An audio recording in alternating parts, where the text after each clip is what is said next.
Hey, everybody. Welcome to a midweek show. I was supposed to do one of these yesterday, but didn't get around to it. So I'm doing it today. Um, and there's been almost like not enough and simultaneously too much to review going on. I've been seeing a lot of content and a few things I've kind of neglected to cover this. I've been meaning to cover some of Andrew Wilson's stuff for a while, and I decided, you know what? Let's do it now. So I'm not covering a full discussion by any means of Andrew Wilson's stuff. I think I did a video about like kind of covering the Matt Dillahunty, Andrew Wilson stuff, but I think I covered it from Pine Creek's reaction to the debate and the fallout. Anyway, this one I'm going to be addressing some of the things that I don't know how cut up these are because these are coming from his website. So Andrew Wilson is a paleoconservative and Orthodox Christian and Christian warrior type guy.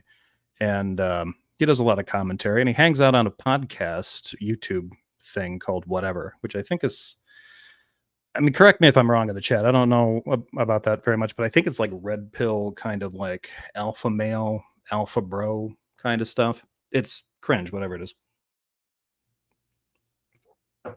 Pardon me. It's been a long week. He's a frequent guest on there, and these are clips from discussions he's had on there. And the two that I'm going to be covering are the two most recent ones. He had a long discussion with a feminist, and from what I've seen, she seems a little too easygoing for that crowd. And then there's another one where I think he's yelling at Christians who are also lesbians. And so I think he's got to put his foot down. I suspect and predict no true Scotsman vibes in that one, but let's say hello to a few people here. JL is here. Thanks for stopping by. He just got done with his premiere. It was a good video. Thank you, JL. God equals Daniel Cooper. I'm going to get through these quick because I've been getting complaints. Not that I care, but Wraith Knight, Blaster Master, Spooky, Red Fang, the Helping People Tick. Happy National Prayer Day. Praise Crom. Scott, good to see you. Let's see here. Clout is here. Michael Deaton is here. All right, good to see all of you. Ailey's fake name's here. Okay. Blast Master says, yeah, that sounds accurate. Alpha Chad, Christian bro, cigarette smoker. Yeah. Father, conservative, traditionalist, tribalist. Maybe that's going too far. Maybe I'm reading too much into that. Okay, so I'm going to jump into this one. This is the one where this is only like 4 minutes, but this is a snippet of a feminist denies the birth rate crisis, ! Question mark. Is there a birth rate crisis? I've looked into this, and the long answer is yes with an if. The short answer is no with a but. These guys are acting like it's prophecy and destiny. It's really odd. Of all the things that you could get worked up about, the fact that we are going to stop the global population of humans is going to stop being at a replacement rate for breeding is going to start tapering off at the year 2100. That's the prediction. And there's no guessing that we wouldn't have like a baby boom sometime between then and now. So a mere 75 and a half years. Yeah. So here we go. Let's get into this. Let me shrink myself down here and we'll play this video. Andrew Wilson, folks, talking with a feminist. I guess her name doesn't matter. Maybe it's there. Well, but that's relegation. There's never been women are not forced to stay at home and give birth. They've always been able to work. They've always. No, I mean, they don't have to be forced, but in some cases, if women were not legally allowed to work a job, if they're not legally allowed to, let's say, operate transportation on their own, that kind of limits their options. If they're not allowed to own property, have a bank account, have credit, open a business, engage in legal documentation on their own, basically be subject to second-class citizenship, you don't have to force them anymore. The law's doing it for you. So, yeah. It's been able to work. There's definitely social pressure, and they're... Good. We need social pressure. Hey, Sean, thank you for the gift. Social pressure to what? I love this. What he's going to do, he and his group of flunkies are going to somehow reverse the trend and be like, you know what we need to do? We need to put the pressure on women that they need to have lots and lots more kids. To which, if I were a woman, okay, who's going to carry them to term, pay for the health care, and then pay for the kid? You. Right? Are you gonna take it upon yourself to handle all that? And then they're going to have to get into the conversation. Well, these women just need to find alpha men who are worthy of them, men who can handle all the finances and just put them in a corner. You have the liberty of just being a broodmare for these strange men who insist that their women not work and just produce kids for the sake of the species. Right? Is it for the sake of the species? I'm not clear if that's the concern. Did 20 memberships? Appreciate it. Go ahead, continue. Yeah. I would disagree that we need social pressure to keep. I mean, I'm sure you'll reference a decline in birth rate and decline in the birth rate. I don't really know, but I think that it's a biological impulse to have kids. I don't think people are going to stop having kids. But they're stopping having kids. No, they're not. They're just not having as many. It's not hitting the replacement rate. Like, I don't. Do they understand? Does this guy understand what a rate is? Like, yeah, maybe at a slower rate. No, at a huge rate. Like South Korea, you know what the birth rate is there? And I've heard in South Korea, it's below. It's a movement. It's below single replacement. Yeah, and I've heard that's an intentional movement on the part of women, which I mean that. Maybe in South Korea. In South Korea, there's been a lot of cultural issues going on. But anytime these guys bring up a lot of these issues, if they try to use Southeast Asian countries or East Asian countries as an example, you're getting into a huge world there. There's an enormous number of social issues going on and cultural issues and cultural baggage that's informing that problem over there for them. And a lot of the policies that they've attempted, government policies that they've attempted to apply some kind of positive pressure to get people to have more kids, don't work. So I'm not exactly sure what Smegma McSmugmore here is planning on doing. Where he's got the secret to this. Okay, so let me give you an example. I'll point the bridge to the divide. The Foley they use for their pop-ups is stolen from World of Warcraft. If you say so. I never played World of Warcraft, but I don't doubt it. In Taiwan, and somebody in the chat can please correct me on this. I was just reading this article the day before yesterday. They unrolled a benefit package, and I think you get a year or 18 months, somewhere in there, of parental leave when you have a kid. Now, I don't know if it's paternal and maternal, but let's just keep it simple and say, for the sake of this example, it's just maternal, because that's beyond anything I think anybody in the States gets. And I think it's 18 months, but it might only be a year. Even then, let's just say it's a year. A woman gets a year off. What they pay her is essentially equivalent to like limited term disability insurance. So 60% of her income is paid to her while, whatever her working wage was. She gets 60% of that while she's at home with her kid for that first year. They recently increased that rate to 80%. And despite that, I think the birth rate in Taiwan is still one of the lowest. It's like 0.87. I think the lowest right now is South Korea at 0.81. In order to have a replacement rate, meaning people are having enough kids to keep the population at the level that it's currently at, the rate needs to be 2.1. So, and that's not happening. Raythan says South Korea has the 4B movement. Yeah, and I've only heard a little bit about this. I am not surprised at all of what I've heard about it, but it seems like it is a quite militant feminist movement. And there is a huge divergence in political and social attitudes amongst men and women in general in South Korea. But I think men and women under the age of 30, like the younger guys, are getting very, very conservative and frankly, I think crazy. And the women are getting much more progressive / leftist / liberal, whatever.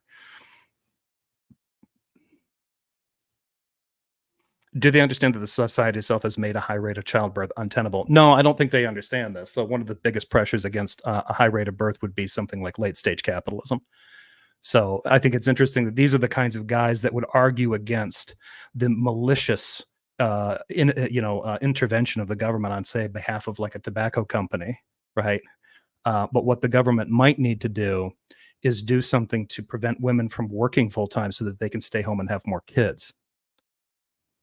I'm pretty sure these guys would be in favor of that. Like, no, we don't want the government to protect customers from an intentionally addictive, substance like cigarettes that manipulates you and gets you addicted to their product, and has a myriad of known health consequences and problems.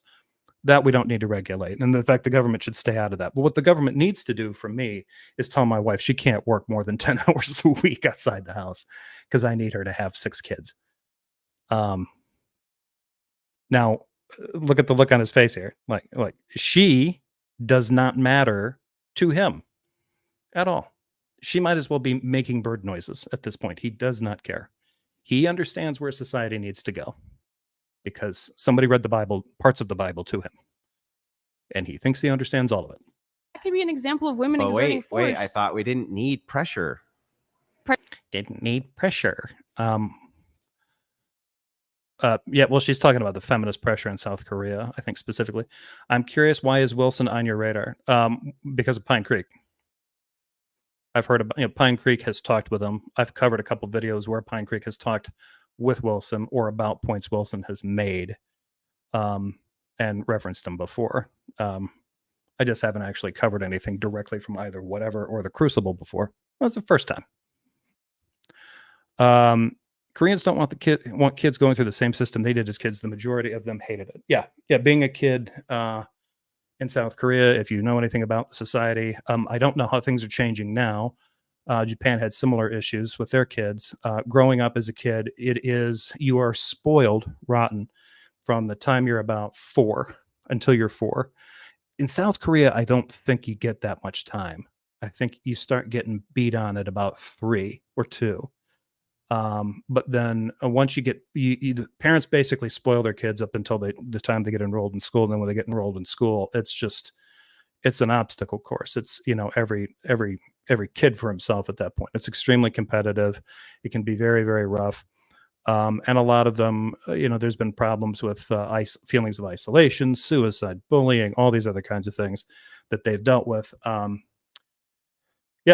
South Korea is not only, I don't think it's any better, but I think in some cases, I think it's much worse. And so, and in a lot of cases, because of various cultural traditions that have been around, either, just, from the influence of Confucianism to just family traditions. South Korea also has a very large kind of conservative Christian movement over there too, which I'm sure doesn't make things any easier. To kind of makes them even a little bit muddier, because from my understanding, they tend to be very, very pro-capitalist, very free market, which South Korea is very much in the throes of late stage capitalism. They could use a little bit of socialism over there. Pressure to make people have kids, because people are going to continue to reproduce. You just said no matter what, and then you point to a political movement where they stop. Okay, no, I'll give you that, I guess. But in that case, but that doesn't mean that all people are going to stop having kids. It doesn't even mean that all women in South Korea are going to stop having kids. Those women are pushing for a political movement where they're refusing to have kids because they're pushing for some kind of social change. Women are successfully exerting some kind of political pressure. But what happens if men in South Korea say no? I mean, that would involve if they say no, then the women just say no right back. If the guys are like, no, this isn't something that we agree to, the women are like, agreed, it isn't something that we're going to agree to. Get out of here. I don't understand what Andrew's point is here, because she's going to be like, well, wait, what are they going to do about it? Are they going to do something truly horrible? Blaster Master, I taught kids in Korea for a year and lived on a campus for a year as well. They hated how competitive school was. Yeah. I had a lot of Korean friends when I was in college, and a lot of them were from different areas, different walks of life. But yeah, there were a lot of problems, not only with kind of their K through 12 system, public and private, but also their university system. It was just a pressure cooker over there. BSO's dude chat on the thumbnail. I mean, why would it involve? Somebody dropped the grape word. How else could you force a woman to? Well, they could do it through incentivization. The incentives haven't worked in any country. They really haven't worked. And in fact, I think in some countries where they've intentionally tried incentives, they haven't worked. They've sometimes had like accidental disincentives and accidental incentives occur. So there's really been no way for a state to really do anything. Nobody's found the secret ingredient to turn that around.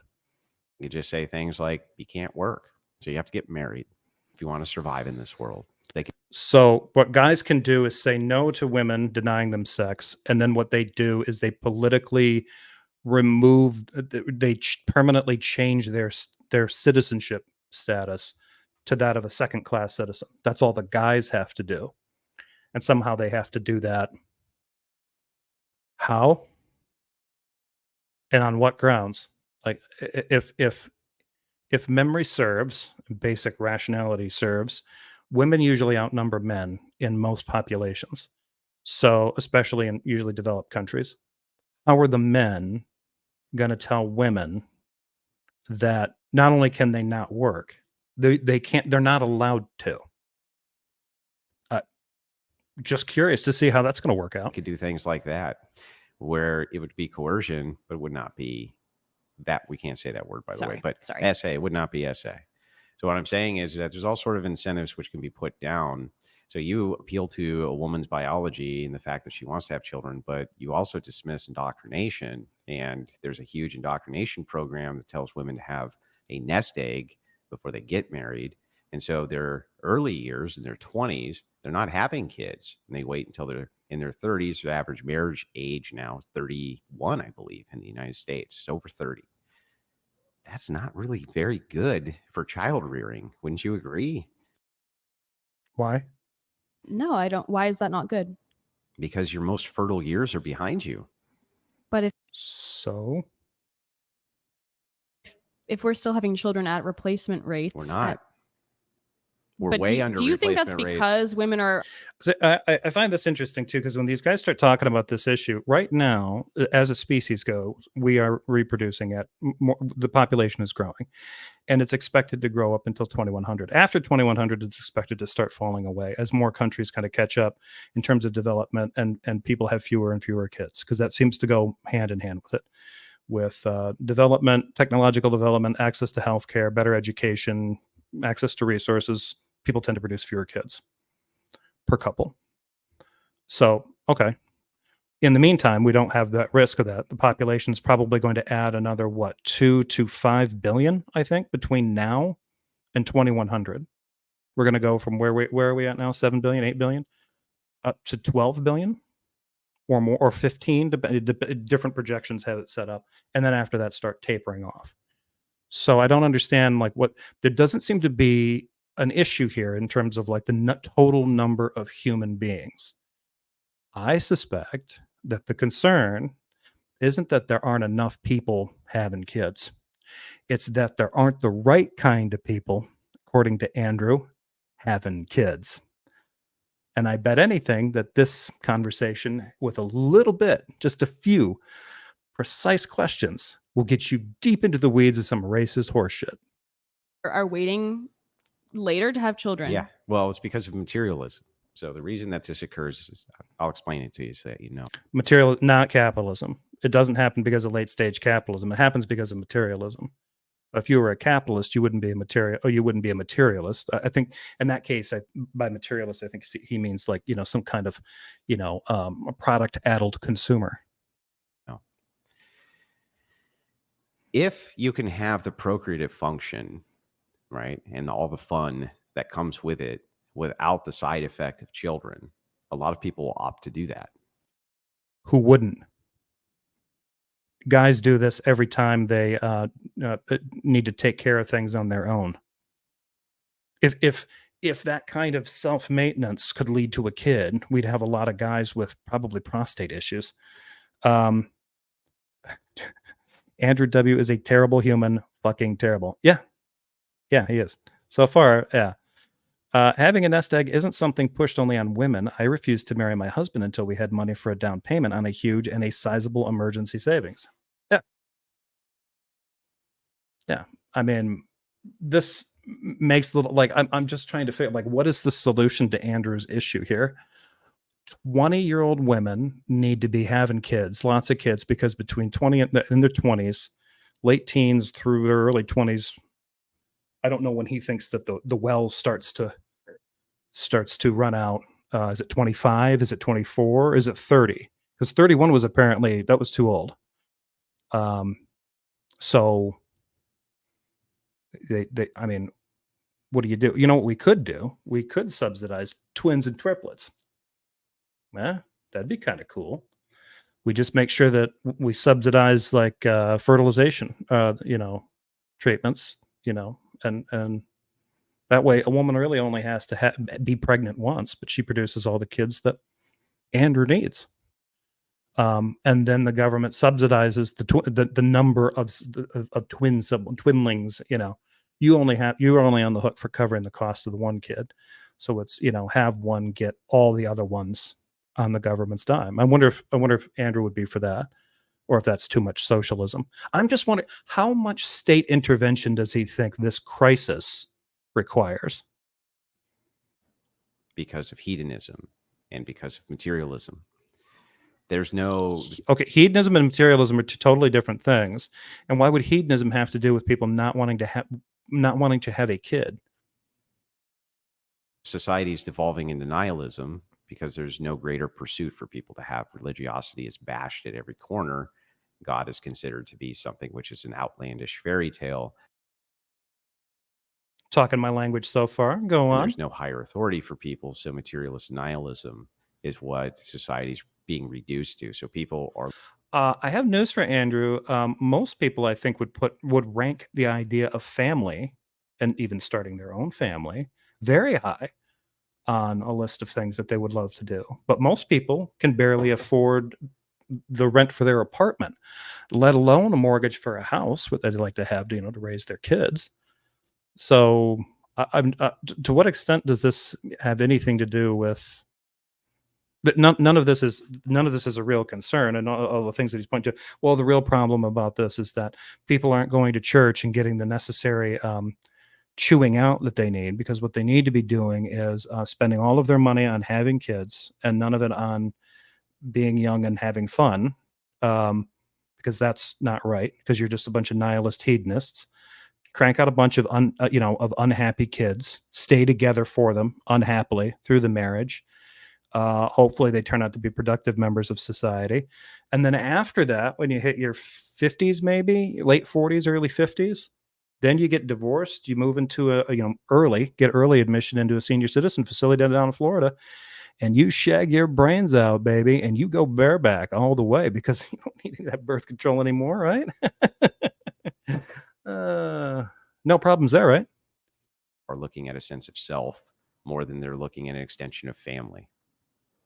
I guess I'm curious about a couple things. Where is the proof that this is happening and that there is this big information campaign to keep women from having children in their 20s? And also, where is it coming from? Well, and why? all the original feminists who were on the suffragette side, if you go back and you read their writings, you can find them in a great book called Occult Feminism. They express over and over again that the nuclear family is the most dangerous part of women's liberation because it breeds a patriarchal system.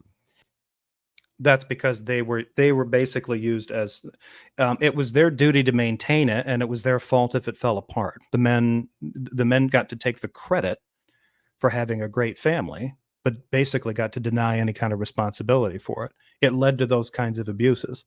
Now, in certain cultural circles, it wouldn't. Sometimes if a family fell apart, or the guy was a gadabout or something, left his kids, well, then he's a scumbag or something like that. But if there's a family crisis or something like that, the guy can blame it on his silly wife or his crazy daughters or something like that. He breeds stuff like that all the time. So this makes little to no sense. The idea that you would want to construct a family structure that would put people in a pressure cooker, not just women, but also men, is bizarre to me. This, to me, just sort of indicates that Andrew is an autocrat and wants to see more systems in place that force people to behave in a way that he prefers, and then at the very least openly shames them, possibly even with the aid of the state, publicly punishes them. And so that is what they were pushing against, was a nuclear family. They did not like that at all. So That's proof one. Talking about feminists and suffragettes as a monolith is also a great big red flag. There's been many waves of feminism, and the idea, and I would like some citations on who specifically in the suffragette movement voiced these opinions critical of the nuclear family, and what were their actual points. Did they believe that the nuclear family altogether was a prison for women, or did they believe it needed to be completely eradicated, or did they think that it needed to be examined and reflected upon? Proof two is that I can go back to the 90s when the United States was really pushing student loans, especially towards women, and in the 2000s towards women. And you saw the expression of feminism in what would be considered, I think, third wave at that time, telling women. Okay, so acknowledges third wave feminism. Okay. To wait until later in life until they had something to fall back on because their husbands were going to leave them. Well, and that's a legitimate concern. Does he not acknowledge that that's a concern? That seems kind of odd. Doesn't it seem like a pragmatic thing to tell people like, well, hey, you know what, maybe have a skill set, have a little bit of a career, have a savings of your own, be your own person. That way, if things don't go, and this is interesting. Like, he's like, well, here's the problem. These women are encouraged to do that way they don't have to commit to the relationship. Like, schizoid, what if the guy dies? It's been known to happen. Then what? Oh, well, she just needs to hurry up and get married as quickly as possible. Just remarry. Oh, yeah, just remarry. Yeah, that'll be no problem. Just and you're not getting married for love. You're just getting married like, hey, I need somebody to take care of me and the kids. I'm sure that there's not going to be any social problems at all with those kinds of arrangements. I mean, has Andrew Wilson read anything? Like any science fiction or fantasy novels, any kind of speculative fiction, anything, or just hell, any kind of literature at all. That is really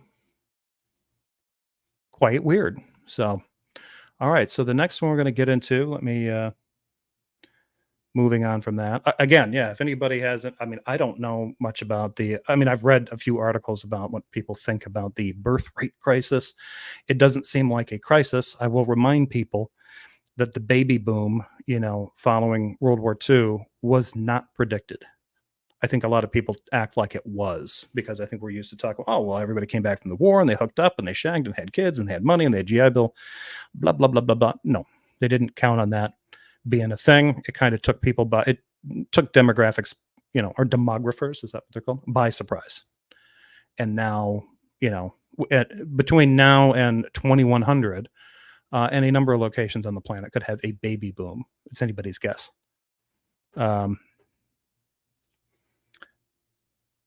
Guys like Andrew are canary in the coal mine. They represent sexually frustrated men that can't get a relationship without force in modern society. Not sure how we handle them.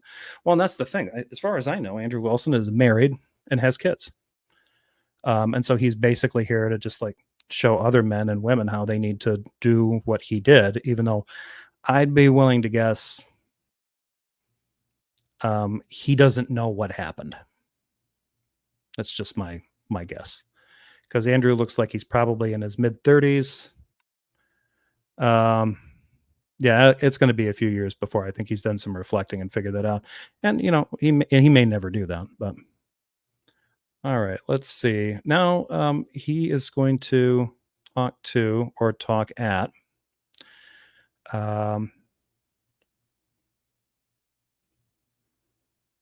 lesbian Christians get vicious when questioned about their lifestyle. So yeah, I mean, their lifestyle. What about their lifestyle? Anytime a Christian starts talking about LGBTQ lifestyles, I mean, that's when you have to brace yourself, because you know that they're probably going to get like at least half a dozen things wrong right out the gate. Occult Feminism, a book written by a woman who shits on other women for being influencers whilst aspiring to be a right-wing influencer. Who wrote Occult Feminism? I don't know this book. I'm curious. Let's see. Maybe I know. Oh. Oh no. Occult Feminism, The Secret History of Women's Liberation by Rachel Wilson. Who's Rachel Wilson? She is a wife and Orthodox Christian. Is that any relation to Andrew Wilson?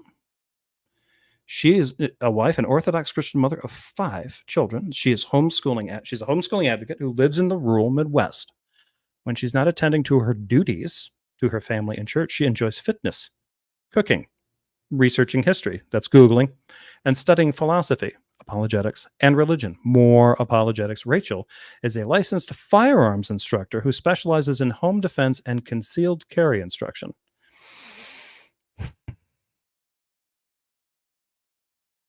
Yeah. Rachel Wilson wrote the book, Andrew's Wife. Interesting source.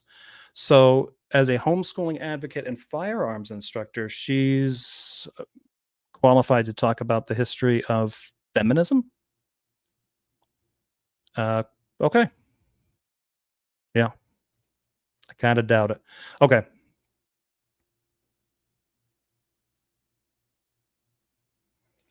It seems like we are seeing a toxic brew of anti-feminism, religious fanaticism, and anti-Semitism. It's a sign of culture in decline. Yeah, I think I don't know if it's in decline. I think it's definitely a culture in shift. It's one in flux. And by flux, I mean diarrhea. Okay, here we go. I am in a relationship, and I've been in a relationship for almost 3 years, and it is my longest relationship by a month. How did you guys meet? We met. What the hell? The whatever podcast. Lesbian Christians attempt to reconcile their relationship. Reconcile?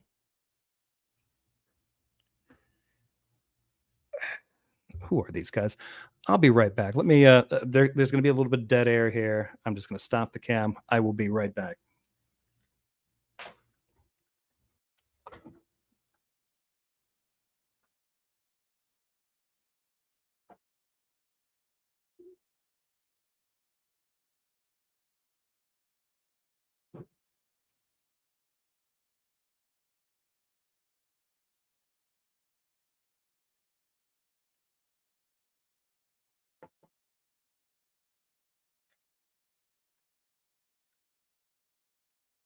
I had a feeling this one was going to call for a refill.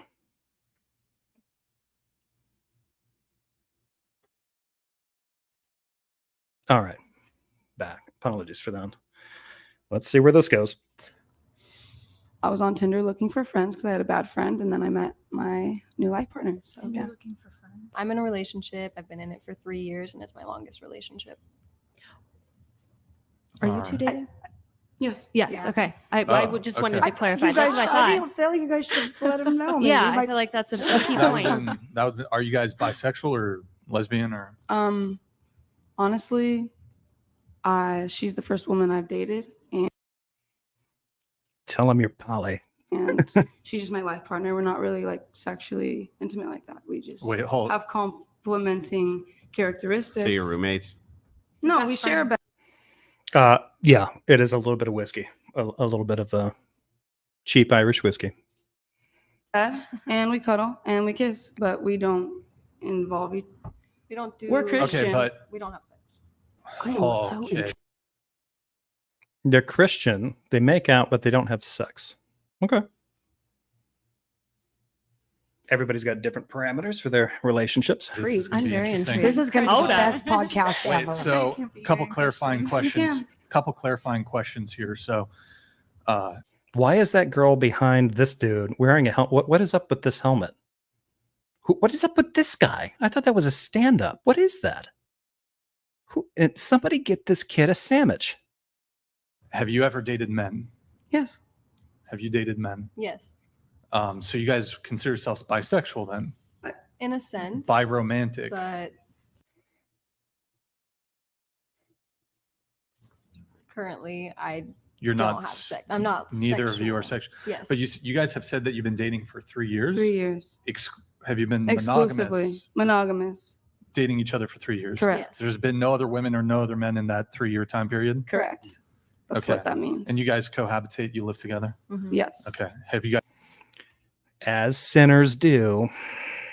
I mean, let's keep this real. Cohabitating individuals of the same sex who are romantically involved would be just as bad as heterosexual individuals cohabitating, right? Cohabitating in the Christian sense. They're not married. I just want to put that out there because oftentimes it's interesting for a lot of Christians just be like, well, sin is sin. It's like, really? Sin is sin. Okay. So if you have two women like this who are not having sex, but are kind of romantically entangled in an affectionate way, and they cohabitate, I think a lot of Christians, conservative Christians, would say that that is worse than a guy and a girl hooking up and sharing an apartment together. Just putting that out there. If they tried to say, no, I think it's the same and it's different, but it's basically the same crime, they're full of shit. They can affirm that sin is equal or whatever. That's not what they think. They believe in grades of good and evil. And these girls are definitely evil. You guys ever in the had, same room, in the same bed. You guys never had, have you guys We've ever had had sex? We have, and we, honestly, anytime I've ever had sex in my life, it doesn't feel that great to me because that's, one, I'm not married and I'm a Christian and that's not how I be rolling. Okay. Well, I would say that she's definitely got some interesting hang-ups then. Like, this is odd. And then, so you guys are you guys going to get married? Hopefully. We would like to, but In heresy church land, or? Yeah, I actually. Check out this girl's face right here. That is the way everyone should always look at Andrew Wilson all the time, right there. As soon as in heresy church land, and she just goes, she's immediately, huh? This one's like looking at her like, well, what do you think? No, lots of pastors. Sorry, they're not Orthodox. Yeah, she's already done. She's already done with him. I like her already. So they don't follow your exact beliefs. So but if God came to us and actually gave me a convicting feeling, I would, and we knew that God does not want us to be together. We've been blessed so much in our relationship. We have. How many times do these creeps have to ask the same damn question until these women all feel the appropriate levels of shame to live exactly the way the men dictate? That's how many. Are these guys perverts? Well, if they're not, they play really good perverts on the internet. So we came that's to period. God together, honestly. And yeah. I mean, as much as each of us had our, knowledge of God prior, we came closer to God and to Christ since being together. And, if as much as we love each other, if at the end of the day, God didn't want us to be together, and he brings us a husband and says, this is your husband, I'm obedient to my Lord and Savior, Jesus Christ. And what are your Bride of Christ? It's one of those like kind of sexy, kind of nun angles. This podcast follows the same format as Fresh and Fit, which I believe is still nuked, isn't it? I think YouTube kicked it off. Feed 20-something women drinks until they can't think straight and then try to embarrass them. Is that all they do? I mean, is this vodka? Water? What are they? Because it looks like one of these guys had like either whiskey or beer in front of them, but... Thoughts on the fact that the Bible says that marriage is between a man and a woman. Well, hang on. We want to get through. Let's see if we can get through the questions. Oh, we're still doing introduction. Yeah. Oh, yeah, sorry. How many more questions do they possibly have? Like, what is this? It's like these women walked into an interview with the Khmer Rouge. Yeah. Sorry, But I do have an answer We'll for follow sure. it back up. Yeah, Sorry. we'll come back to that. I mean, that makes plenty of sense. Grumpy Gen X. The OF women agree to go because they say it spikes their subs whenever they go on these shows. Oddly enough, no, that totally makes sense because I a lot of the guys that are watching this, they're going to watch something like this and listen to these guys talk about how they shouldn't be on OF, and as soon as they tune out of that, they're like, "Yeah, I got to stop doing that." 20 minutes later, they're back on OnlyFans. So, how do you reconcile the fact, or do you just decide to move off to your own interpretation that this is... Why is this anime Hun back here? What is she doing? And by Hun, I mean HUN. What's the hell? What is this? I'm trying to figure out how to frame this for the purpose of TOS. That Christian... A similar thing happens among male escorts when Republican conventions come to town. Yep. Yep. The oddly enough was sarcastic. The men paid a super chat and shamed them and then subbed to them 10 minutes later. Yeah, exactly. They're like, well, I'm here to minister to you. Well, what are you wearing? Is that well, the only thing that you put on were a pair of Crocs and lotion. Yeah, and then they're doomed. And then these guys are yelling about that, like, you women are taking advantage of these guys. They're no different than panhandling. These men, they're like hobos. They got no money left. Those ones are actually some of my favorite clips I've ever seen. Christianity's not approving of the type of lifestyle that you have. That's my question. Christianity's also not approving of the type of things you talk about on this podcast. Yeah, some of the stuff that Christians do in modern society would not be, I mean, depending on what portions of the Bible you're looking to, would not be endorsed by those portions of the Bible. For instance, say, I don't know, making a show of praying in tongues in a government building, right? When you have scripture that says that you should not make a presentation out of your praying like the Pharisees do, make a big show out of it. You should keep it private. The Lord sees what you do. Don't pray for people, and pray to get attention. But there's plenty of Christians that do this kind of stuff, engage in that kind of behavior. So the fact, this is just nitpicking at this point. Like, well, wait, you guys are in some kind of like, outlier relationship, and so, but I'm not gonna accept you as being Christian. So you're gonna have to pick one. People having this hookup culture. Mm-hmm. Well, they're not Nazis in the back. They're like World War I cosplayers. I don't know what they're doing back there. So the only person on this panel that is not on OnlyFans is Andrew Wilson. Well, I don't think any of these women are OnlyFans types. I don't know where these girls may just be like social influencers or TikTokers or something like that. God. Is this a tu quo? Yeah. Do you want to just answer the question though? That's not what a tu quoque fallacy is. You got to stop doing this. Pointing out that it, like, if he's trying to say, well, this isn't accepted by Christianity as being a Christian thing, and she's trying to say there's lots of things that you could pull out of the Bible that wouldn't be accepted as Christian. That's not a tu quoque fallacy. A tu quoque fallacy would be if somebody says, well, you shouldn't be doing that because you shouldn't engage in this kind of lifestyle because God will punish you for it. And like, well, you engage in cigarette smoking. Aren't you worried that God would punish you for damaging your temple, which is, your body, which is a temple of Jesus? And like, oh, don't talk about my behavior. I'm pointing out yours. Then that girl would be engaging in a tu quoque fallacy because instead of dealing with the argument, she's trying to make the guy look hypocritical. That's a tu quoque fallacy. This is not a tu quoque fallacy.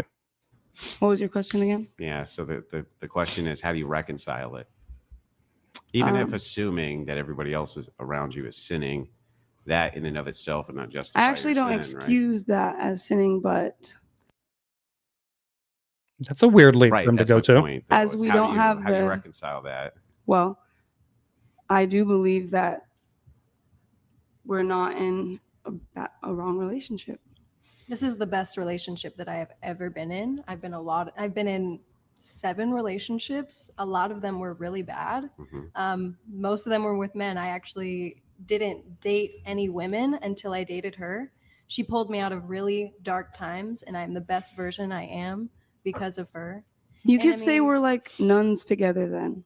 I think it's really beautiful what you're saying. Cuddle and make out in bed. I personally believe even marriage.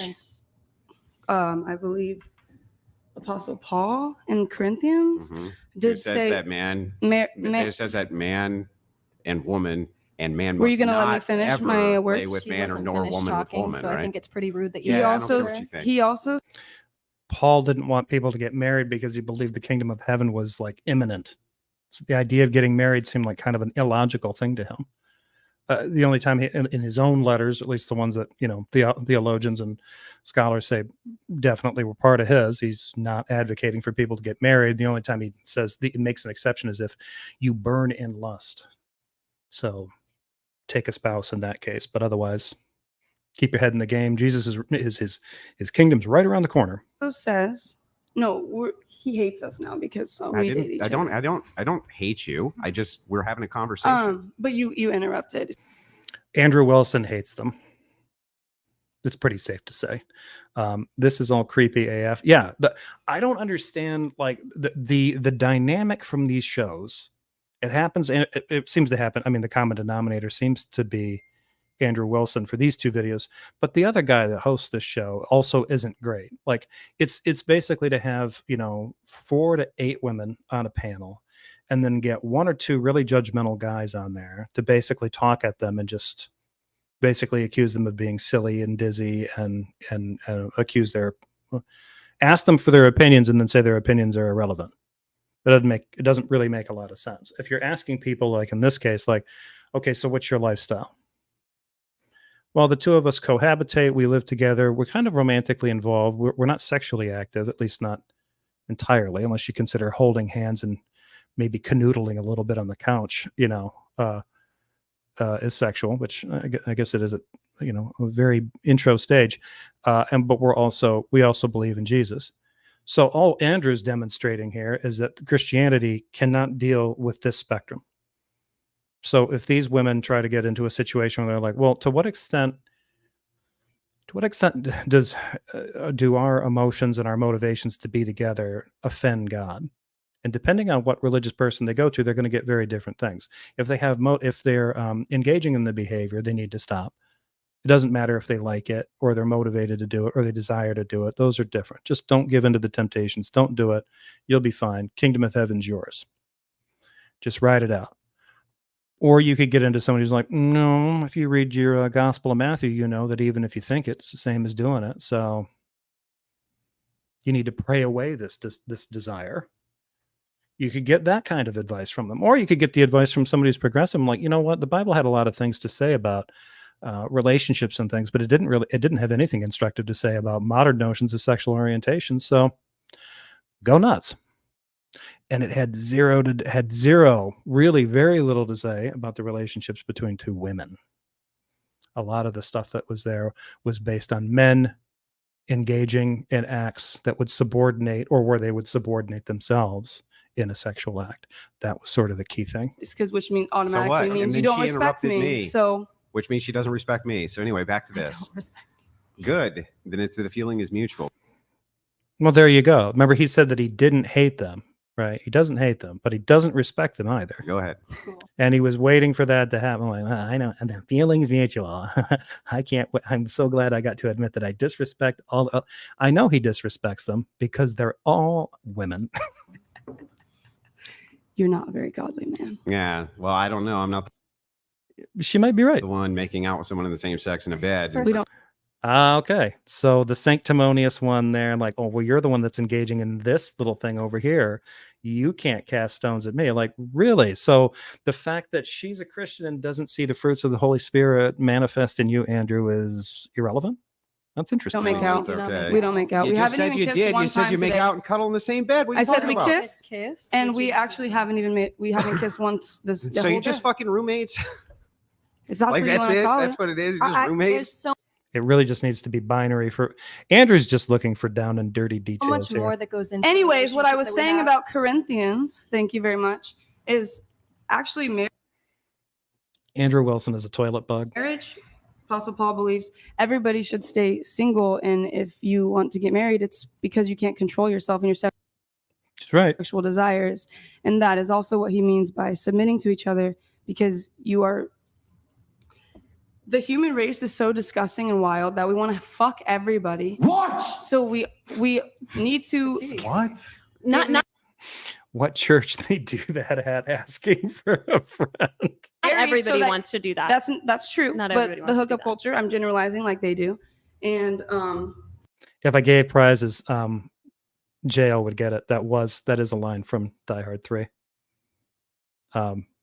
I can't remember. It was the captain or the chief. I can't remember what his rank was. He calls McLean that.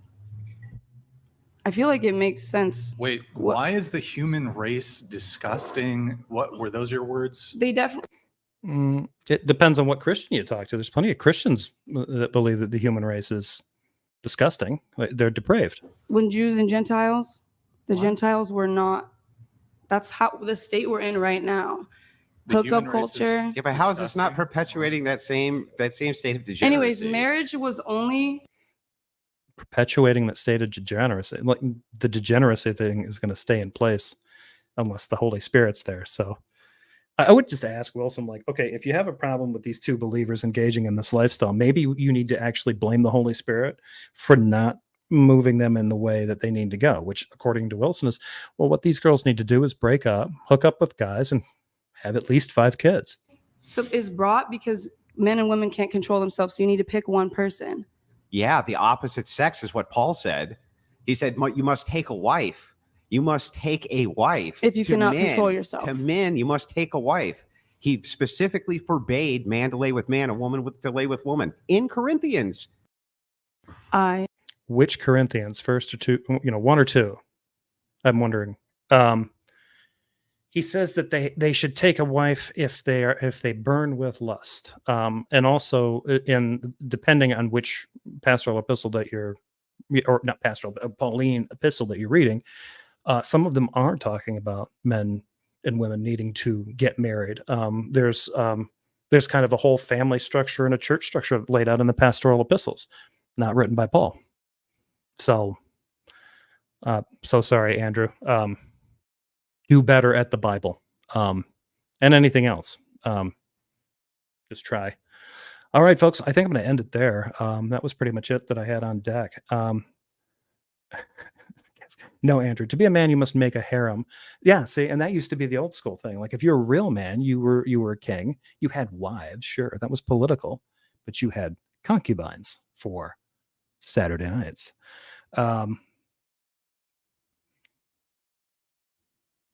Wilson doesn't know those Corinthians. They were sports. Hey, Stephanie. All right. Well, I guess with that, I'm going to wrap it up. And I will be back probably Saturday morning for a little bit more. So thanks for everybody that's been in the live chat. And thanks to anybody who catches this later. Like, subscribe, do all that kind of stuff. If you got any comments, send me a message, jeffersonspatchcock@gmail.com. I am going to get out of here. And I hope the rest of you all have a great night. I'm going to get back to my evening and probably try to turn in early tonight so I can get back to a very busy day at work tomorrow. So I will catch you all later.